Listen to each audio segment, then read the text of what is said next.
maggot! Do you want to go from this to this?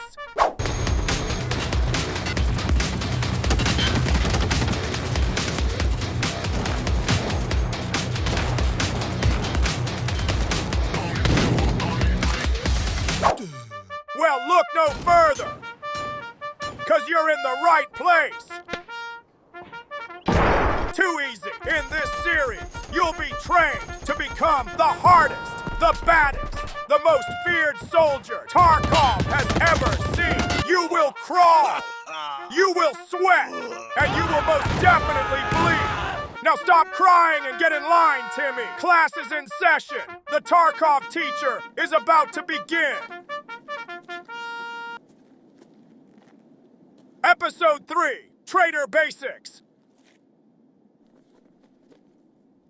Hello there everybody, I'm Infected One and I'll be your Tarkov teacher for this episode. On this episode we shall learn everything there is to know about the traders. First we are going to meet them, then we're gonna talk about trader reputation, we're gonna learn how to navigate the trader window, we're gonna learn how to buy, how to sell, and most importantly, who to sell to. So let's dive in. Alright guys, now let's meet our traders. Starting off with good old Prapor, our Russian Armed Forces warrant officer, which is in charge of the supply warehouses, supplying all the Russian soldiers that are enforcing the Norvinsk region blockade. And being a smart businessman like all our other traders, he makes deals and trades his equipment inside the quarantine zone as well. One of his clients being you, the player. Now Prapor's wares are post-Soviet bloc weapons, gear, magazines, ammunitions, grenades, and mods. The theme of his wares, as you might have guessed it, is Russian military. Prapor also provides services like insurance and repairs, and the only currency he uses are rubles. Now the stuff that Prapor is willing to buy includes weapons, grenades, ammunition, mods, meds, provisions, which are basically only vodka and moonshine because, you know,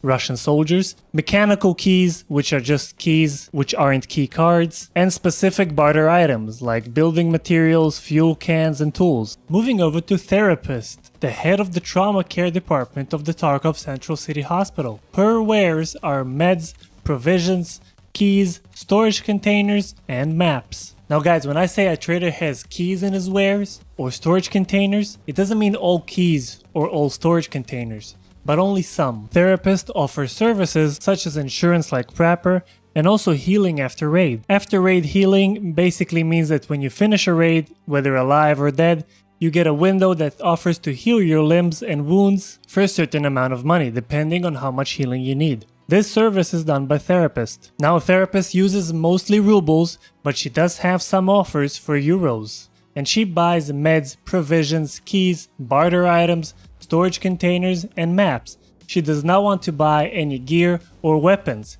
because she's a woman of peace, except the times where she sends you to kill 40 innocent scavengers. Skipping over fence and moving directly to Skier, this guy is what you call an asshole, a typical scumbag. You're a typical shady businessman with a criminal past that enjoys smuggling, trading seized cargo, and just being a total asshole. Skier's wares consists of weapons, magazine, ammo, a lot of mods, storage containers, and you can also buy euros from him. He also offers repair services, and his currency is mainly rubles, but he does sell some stuff from euros. Skier buys gear, weapons, grenades, ammunition, modifications, stimulants, barter items, specific ones like electronics and valuables, and the barter items which are categorized under the word others. And now moving over to our friend from the west, Peacekeeper. He's not your friend, he's just here to make money. And if Prapor is a supply officer for the Russian forces, Peacekeeper is the supply officer for the UN peacekeeping force, because of course the UN is gonna poke their peacekeeping noses in Russian business. And lovely Mr. Peacekeeper took the common expression where there's a will, there's a way, and transformed it to where there's a deal,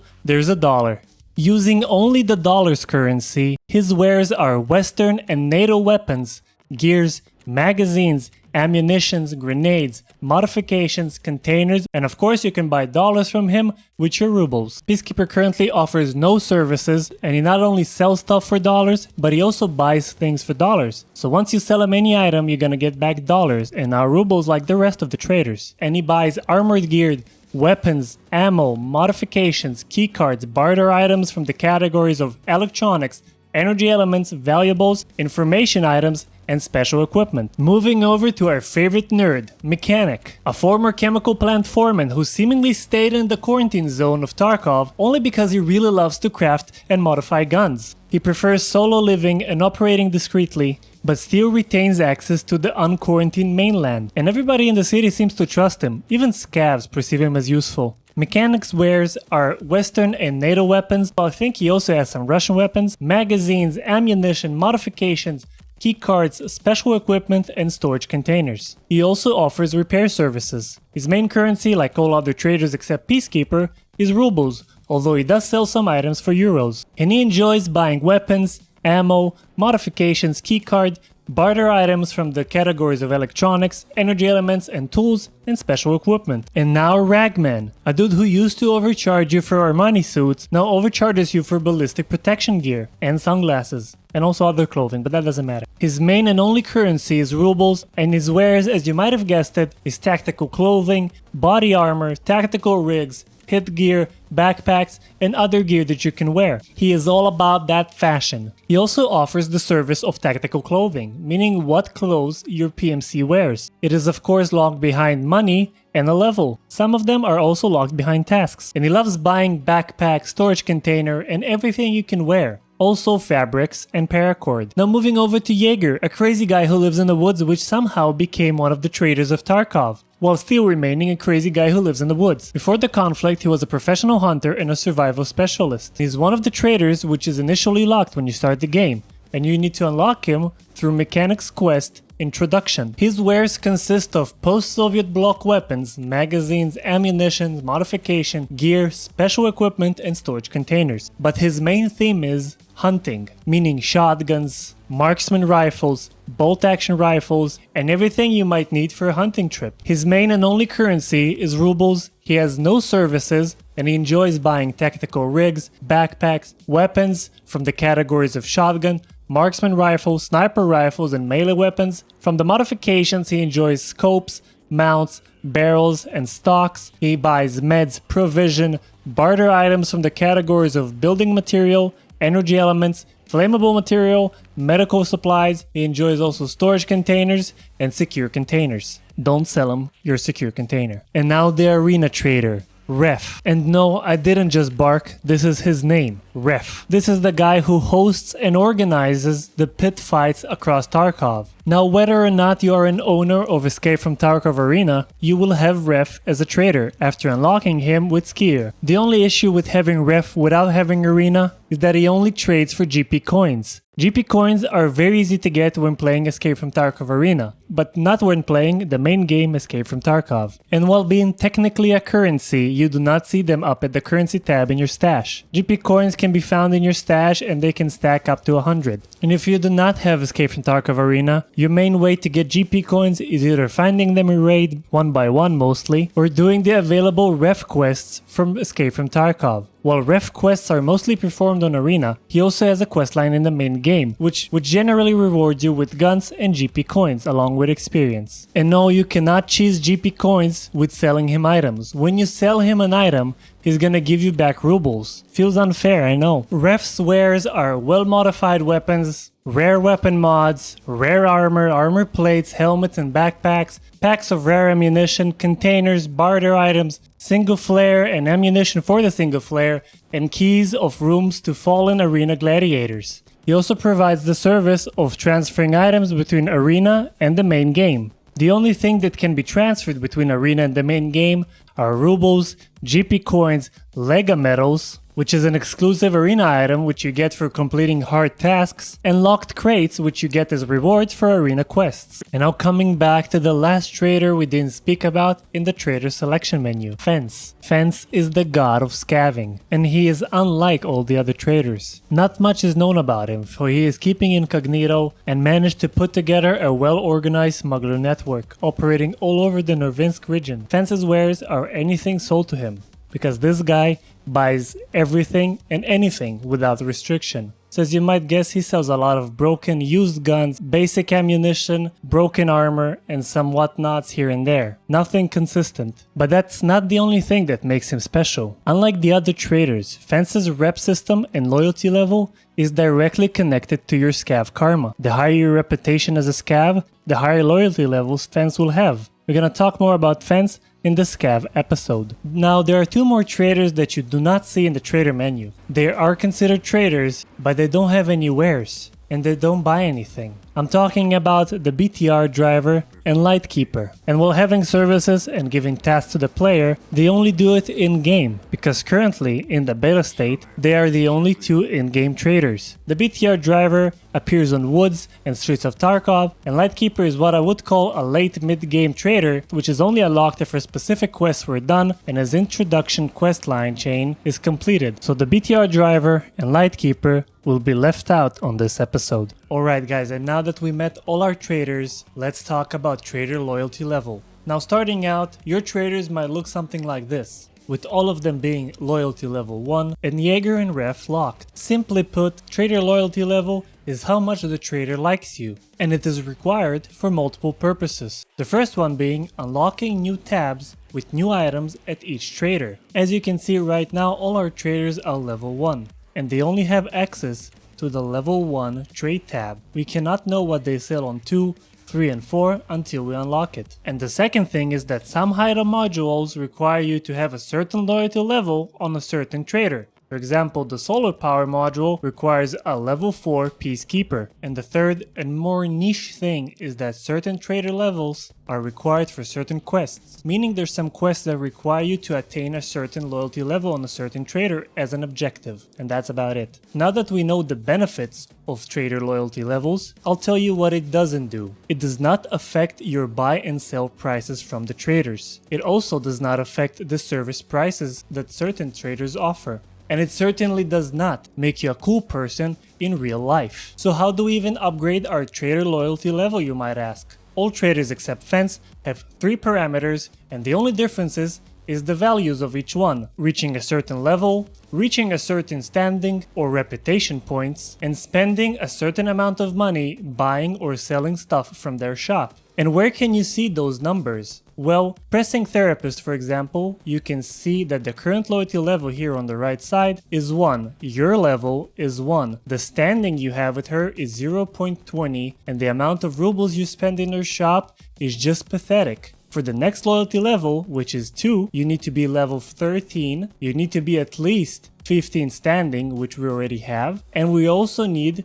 to spend this much money buying or selling stuff in her shop. Another place you can see that is by hovering her picture and putting your cursor over the little question mark, and it's gonna show you the exact same values. A quick disclaimer, all my traders are already on standing of 0.20 because I'm an Edge of Darkness owner. There are certain game editions, the more expensive ones, that make you start with a higher trader rep. And how do we increase our trader standing, you might ask? Well, it's simple. Just do tasks for them. For example, Therapist, going over to task, we're gonna accept first in line, and you're gonna see that as a reward, you're gonna get plus 0.01 standing with Therapist. And the spending money in their shop is pretty straightforward. You sell this bandage for 917 rubles, and you get increased to 917 rubles. You buy this bottle of water, and you get increased by the price of this bottle of water. I'm sorry, British people, I had to. And of course, attaining a certain level with your PMC requires you to play the fucking game. Alright, now that we met all our traders, and we learned about loyalty level, it's time to learn about the trader windows and how they operate. Starting with the little timer we have right over here. These are the restock timers. What do they mean? Let's say I want to buy this bullet. As you can see, there's only a maximum of 72 available. If I buy all the 72, I cannot buy any more until he restocks. Which leads us to refresh store. When the guy restocks, sometimes you need to refresh because the deals are not refreshed. As simple as that. As I said, items do have buy limits, but each item has a different buy limit, and they all restock at the same time. Now the prices of the items are either at the top left corner of every icon, or at the deal section of the trader. As you can see, 99 out of 99 rubles are already put in. But what happens if sometimes you go around and you get this, and you don't understand why when you do have the money to pay, it doesn't show here? If you have this button unclicked by accident, the autofill requirements, it basically makes it a drag and drop, just like so. But you do not want that, because that sucks. So always keep in mind to select to autofill requirements on. And unlike the stash categories we have over here, the trader categories are actually working very good. As you can see, hovering over any category will give you the subgenres of that category, and it actually sorts it pretty damn well. And if you want to go back to looking at all these items, all you have to do is press these 4 squares over here. The 4 squares over here, meaning it's all of the levels you have available together. Of course, you can separate it by levels like so. Now, a very important feature to know about traders is that they do not only barter for money, they also barter for items. And what do I mean by that? As you can see, this magazine costs money. But if we sort by barter items, you can see that this magazine costs an analog thermometer. These are barters. These are the options in the game to buy equipment with stuff that you find in raid or buy from the flea market. Items that you use in bartering does not require having the found in raid status, meaning this little check mark right over here. To keep it simple, the only items that will have the found in raid status are items that you crafted in the hideout, rewards that you got for quests from the traders, and stuff that you found in raid and survived with while having the survived and extract status. But more about that in the raid episode. Now guys, barters are a great way to save you some money or find use for items that you don't really know what to do with. A lot of items have both a buying option with money and a barter option with an item. But it's also important to know that some items, for example like this money case, are only acquirable via barter. And with the stupid amount of barters in the game, it's just gonna take you some time to learn all of them and when are they useful and when are they just junk. I mind you that the button to autofill requirements applies also to bartering items. So if you have this untoggled, you won't have the whiskey inside, and you'll have to drag and drop it. And now that we talked about everything there is to know about buying from traders, let's talk about selling to the traders. Now, as we learned from the Meet the Traders section, every trader prefers buying different items. And as we said, Mr. Mechanic here doesn't want any provisions, he doesn't want grenades, he doesn't want any stimulants, but he does love weapon mods, weapons, and even barter items from the electronics section. Everything which the trader doesn't want to buy will be grayed out. Everything which he does want to buy will have a price next to it and it won't be grayed out. Also, it's important to know that unlike your stash, you cannot double click to open containers. It's just gonna inspect them. So you have to right click, have the drop down menu and press open. And right from here, you can either drag and drop, but we learned to be better than that, so you can just hold control and press all the items that you want to sell, just like this. And when you're done, you can just close this tab and you'll see these 2 arrows. These 2 arrows means there's some stuff on the selling page from this box. But what happens if you made a mistake and you don't really want to sell all of this? Well, of course, you can just start right clicking them with your mouse button. You can even control click them back. But you can also press this button right here. It eliminates all the items from the selling section back to your stash, just like so. Now moving over to Ragman to show you another selling restriction. As you can see, you can sell this mask and this rig. But if you put this mask inside this rig, although you can sell both items, you cannot trade this item anymore. So basically the restriction is that any item that contains other items has to be emptied first before it could be sold. And now another selling restrictions. We know that Ragman doesn't like weapons, but he does love gear. But why can he purchase this front plate, but not this front plate or this body armor? Well, the answer is not the hatred of the color green, but the fact that this plate has very low durability left. As you can see, it's 2 out of 49. And this body armor is 66 out of 128. Meaning that traders are not interested in low durability items. Now the only things in the game that actually have durability are plates, body armor, armored rigs, guns, and for some reason, flares. The durability of guns and flares are showcased in the durability bar when you inspect them. As you can see, the flare is 100 out of 100, the TT pistol is 23 out of 93, and the SKS is 49.7 out of 88.2. And you're probably asking, why are these 2 guns not out of 100, although they have 100 in brackets over here?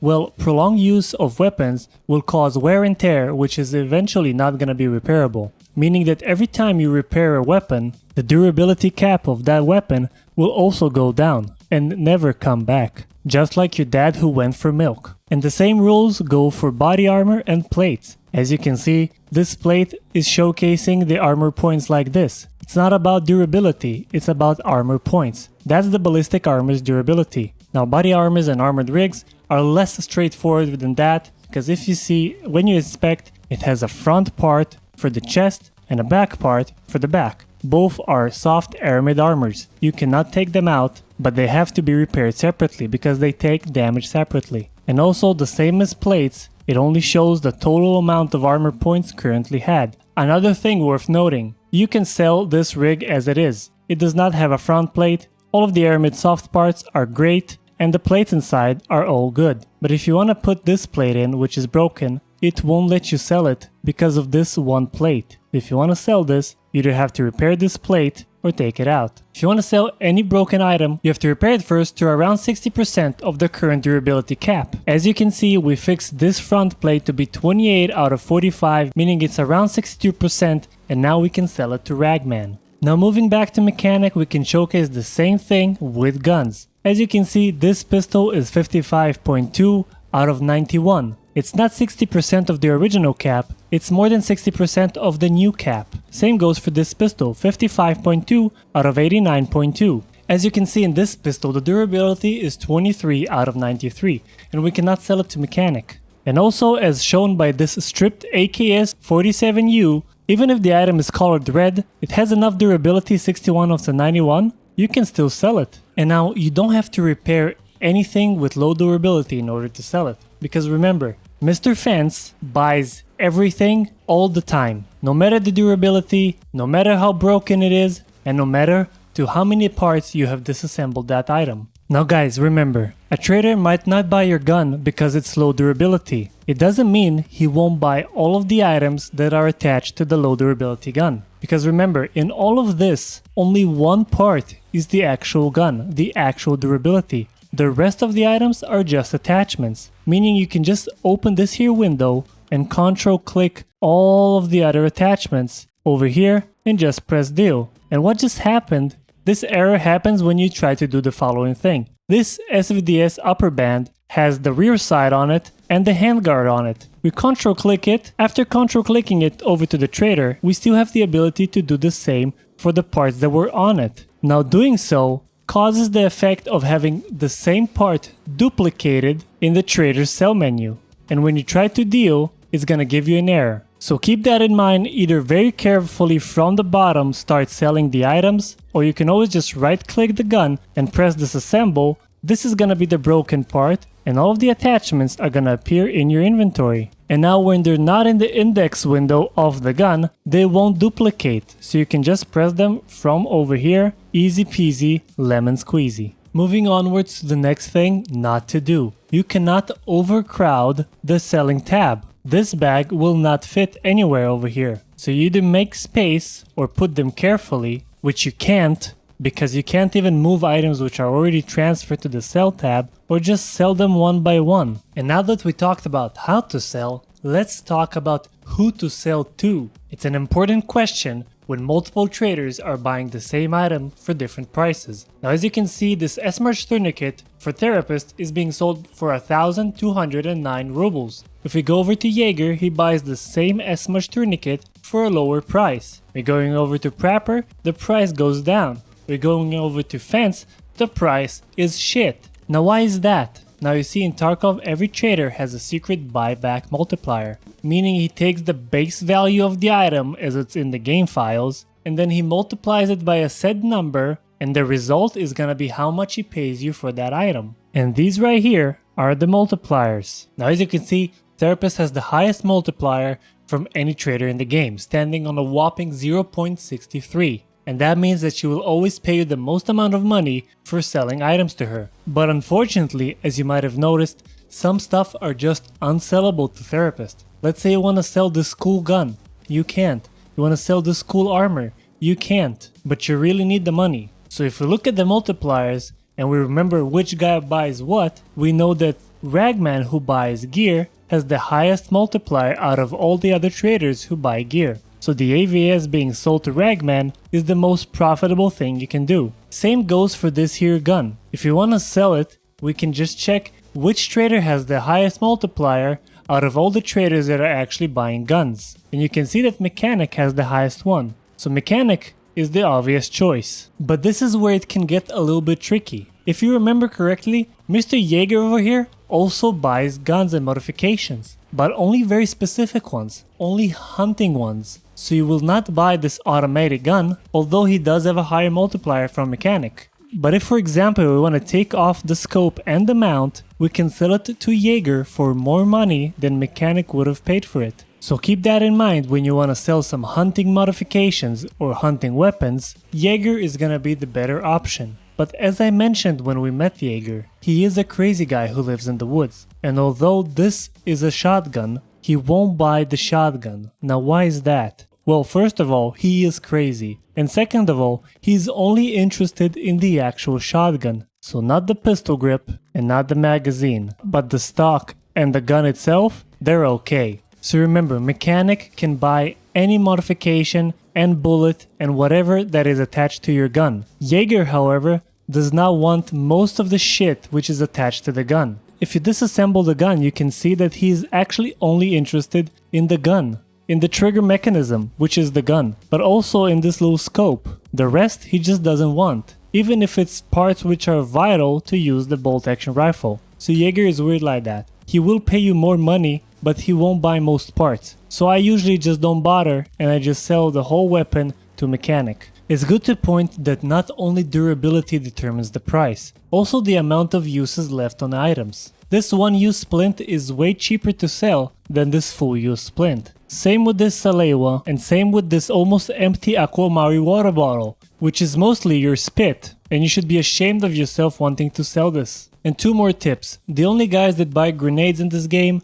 are Fence because he buys everything, Skier but he doesn't pay as much, and Prapor. So if you ever want to sell grenades, always sell them to Prapor. He's the one that pays the most for grenades. And next up we got information items. As you might remember, there's only one trader in the game that buys information items, which isn't Fence obviously because he buys everything. How many times can I say? It's Peacekeeper, the guy that barters for dollars. He's the only person that buys information items. So every time you have an information item that you want to sell it to Peacekeeper for dollars. He pays good money for them. Or just put it on the flea. But we're not talking about the flea on this episode, are we? The multipliers also kinda work the same way with buying prices. Now it doesn't happen often, but sometimes a couple of traders can sell the same item. It usually happens with ammunition. So for example, we know that Mechanic has a better multiplier than Prapor. Prapor is selling 9x19 PST for 71 rubles a pop, where Mechanic sells the same bullets for 62.